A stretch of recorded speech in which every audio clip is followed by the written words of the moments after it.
следващото упражнение ще се научим как се стартира нов проект в AutoCAD. Стартираме AutoCAD.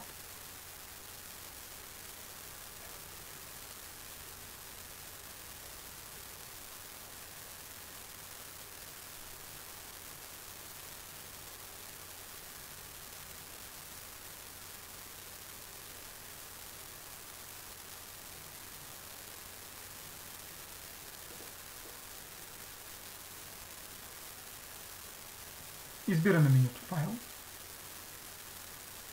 и от менюто файл избираме New. Избираме нов темплейт за нашия нов проект AutoCAD Draw 2010. Това е темплейт, който има направени всички необходими настройки за оптимизиране работата на AutoCAD Draw. След като изберем AutoCAD Draw 2010 темплейт, избираме бутона Open.